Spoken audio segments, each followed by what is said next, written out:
I have found Frankie. After just one visit to this deadly trampoline park, it's become clear that this show wasn't made to make money or to entertain viewers as they watch people meet their gruesome ends. It was made with far more personal intent, and we fell for it hook, line, and sinker.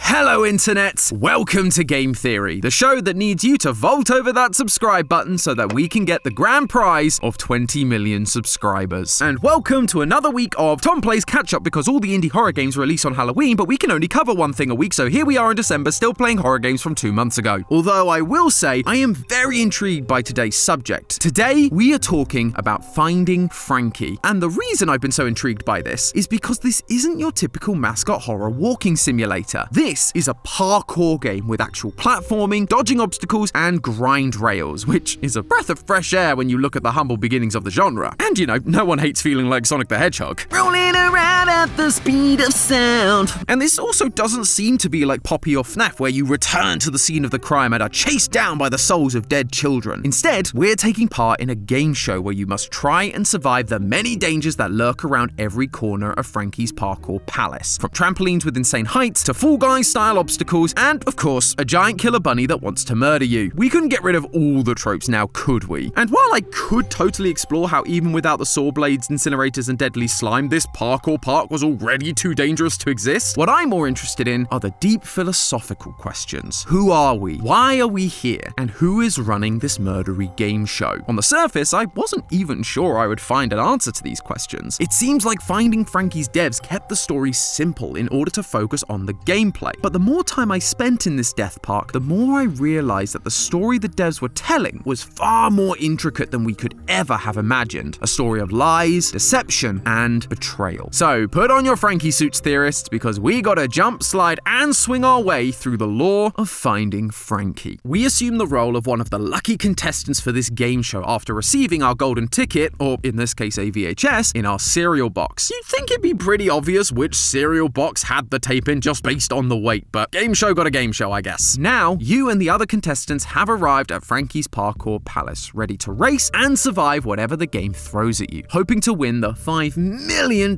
cash prize. But after the other contestants are instantly killed by Frankie, we realize this might be harder than it looks on TV. Throughout your parkour challenges, you are constantly avoiding death at the hands of the show's mascots, Frankie and Henry Hotline, or, you know, just falling to your death. I'm disrespecting you! No. Eventually, though, we meet the guy running the show. He looks similar to Frankie, but slightly less murdery, though the constant toothy grin is a little unsettling. This is other Frankie, and he tells us that the show is going bankrupt, with this being the last season, spurring us on to keep playing the game.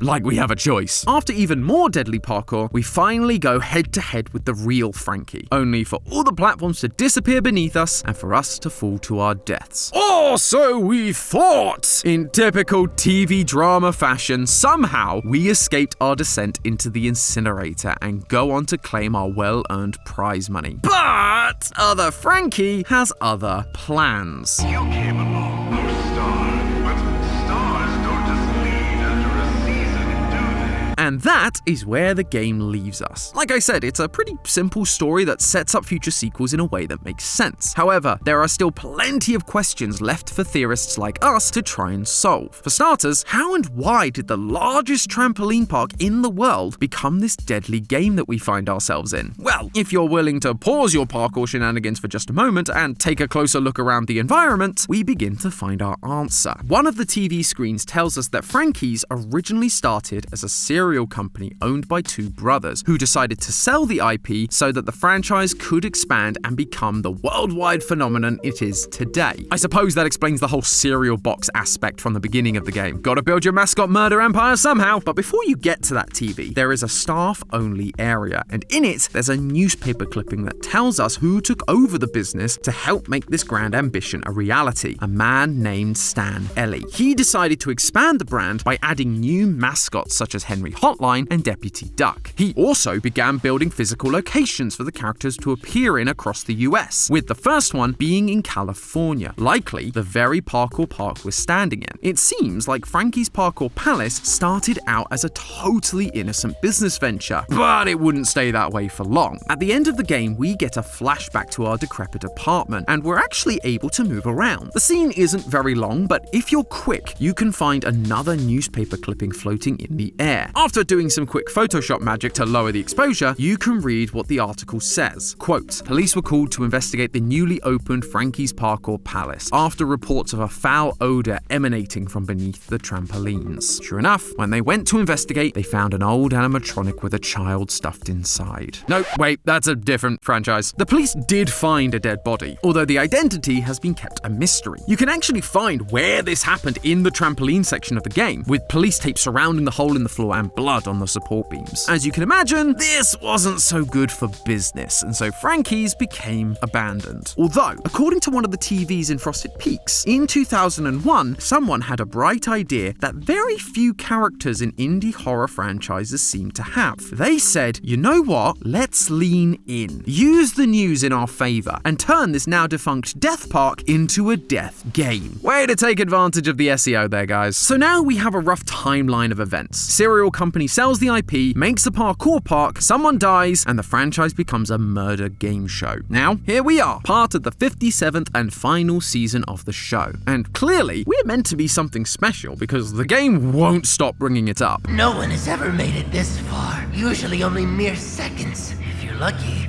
a minute or two. You're the first contestant we've ever had who won. Hundreds of people last a few seconds. A few last a couple of minutes. Although this isn't just down to our sick parkour skills. If you look in the surveillance office where we first met other Frankie, a whiteboard has written out the status of the game show contestants. Next to the contestant that's still alive, us, it says keep alive until the very end. And throughout the game, we encounter other Frankie doing exactly that, keeping us alive. When you're making your way through the water park, other Frankie stops you from going one way and lifts a shutter door for you to help your progress. When you encounter Frankie in the vents, other Frankie tells him, literally stopping him from killing us. And if you look hard enough, other Frankie can be seen hiding in the darkness of various parts of the park, watching us, ready to step in and help if we need it. Now, you might think he's just looking out for the show. With us surviving, the numbers are going way up, and that could save the show from bankruptcy. But I actually think there's a little more to it than that. Before you make it to Frosted Peaks, you can see 2 screens with the live chat of the game show. Most of it contains people betting on how long you're gonna last, or assuming the player is a bot because he's too good. But there's one comment that stood out to me. It says, huh? Genshin Impact just released on Xbox, and they want to sponsor this video? Sorry, Frankie, no death traps for me today. I got myself a better offer. You could still have Santi though. You all know Genshin Impact at this point. It's the open world action RPG set in the magical world of Teyvat, a land that has been divided up into 7 regions, each with its own god that controls a specific elemental power. But the big news right now is that Genshin Impact is now available on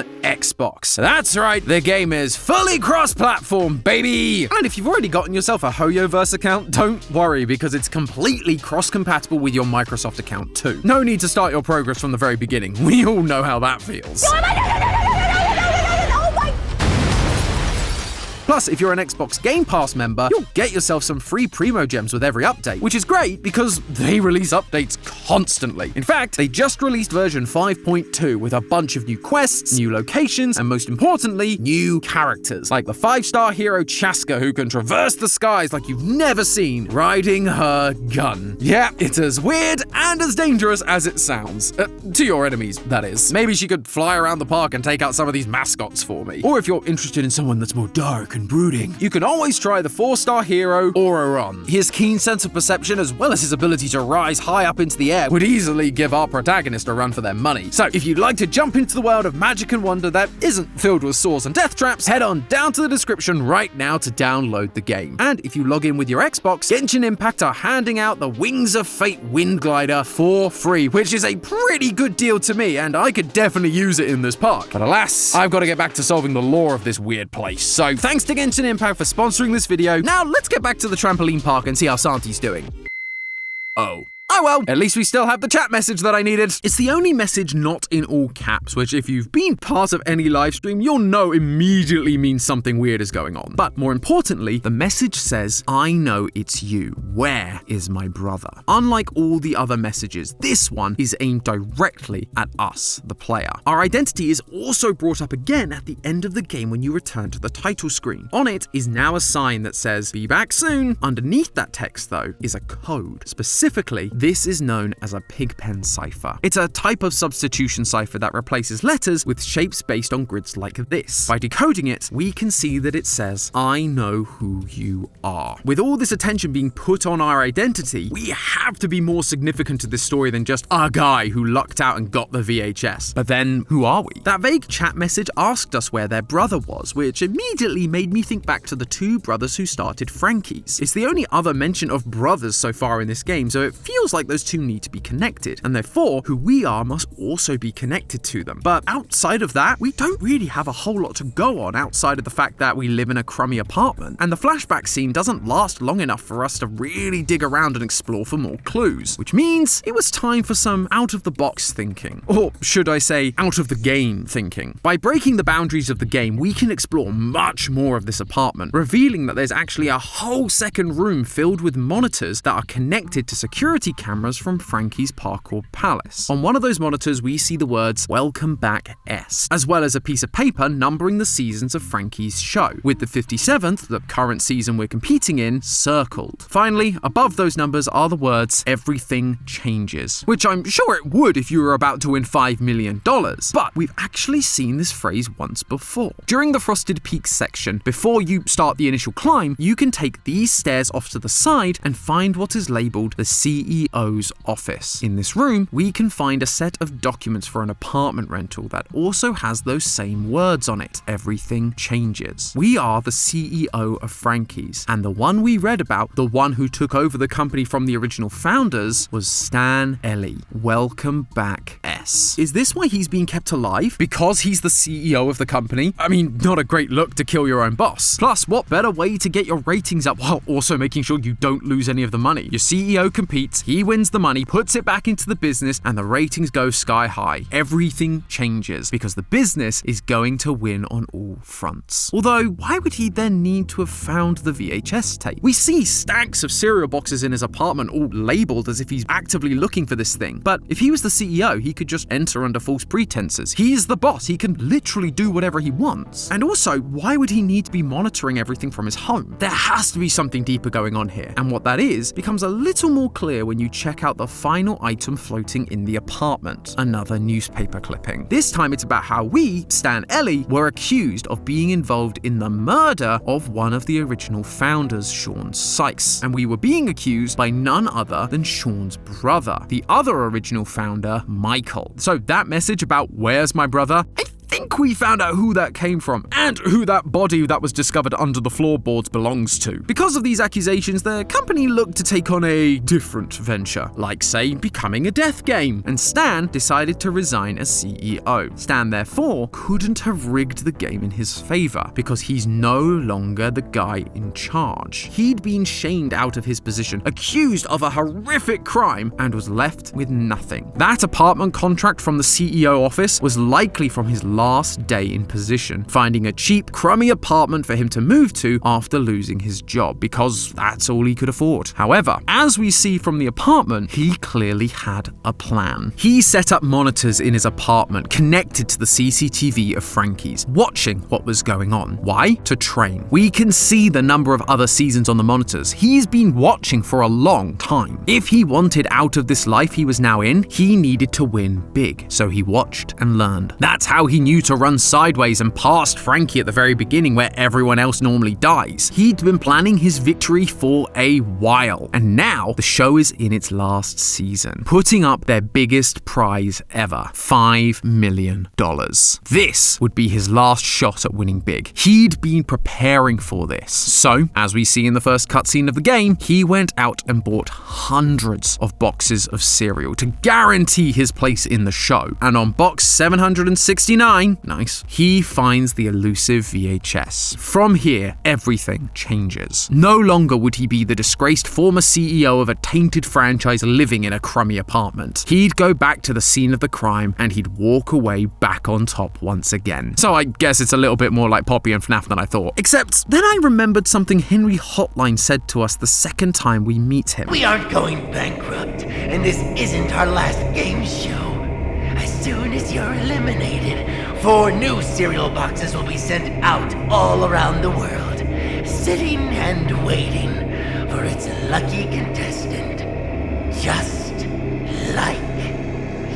Henry says that they aren't going bankrupt, and given his head explodes right after this, almost as if he's said too much and he's therefore being got rid of, I'm kind of inclined to believe him, which means the entire pretense that this is the final season is a complete lie. But if that's the case, why do it? Was it just to boost ratings? I saw this kind of thing all the time when I was working back at places like Fox and Disney. If the show isn't getting the ratings, the network might choose to announce that this season will be its last, which can sometimes result in such a boost in the ratings that the network will then rethink their initial plans to cancel it. This happened recently with Yellowstone, which, after announcing the 5th season would be its last, had 16.4 million people watching that final episode, a massive increase compared to the 8.8 million at the start of the season. And since then, Paramount have appeared to soften their stance on whether they will renew for a 6th season. Frankie could be doing the same thing with their viewers, declaring bankruptcy to get more eyeballs on the show. But if the show isn't going bankrupt, it feels like a bit of an unnecessary gamble just for a few more views, especially if the news got out, like,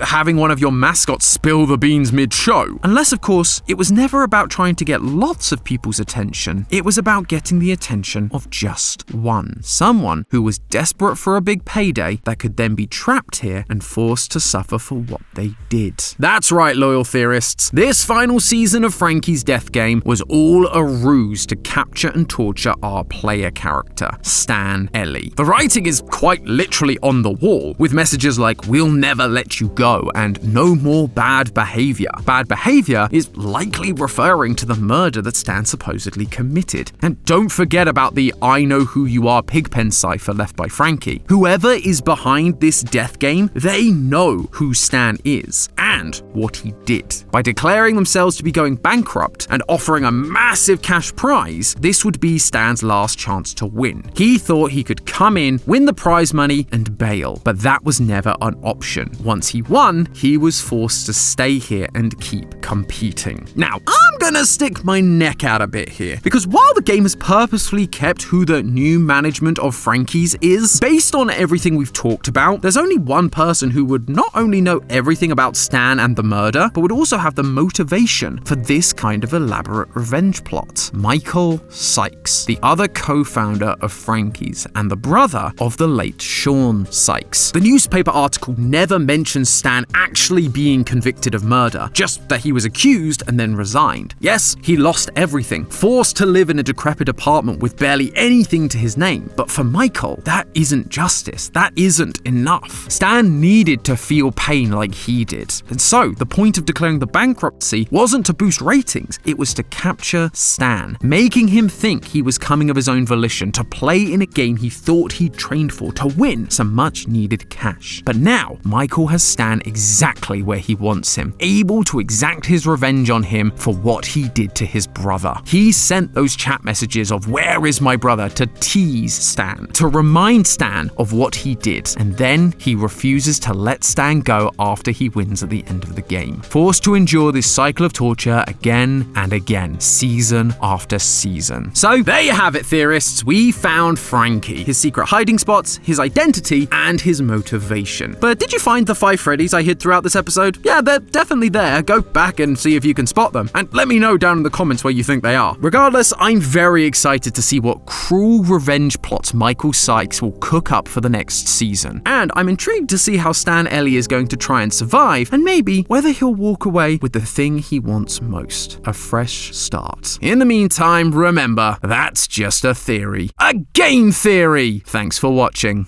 Congratulations, lucky contestant! You've made it to the end of the video! Now it's time to collect your prize! Just click and you'll receive more indie horror lore about Don't Fret. Can you survive till the end, contestant?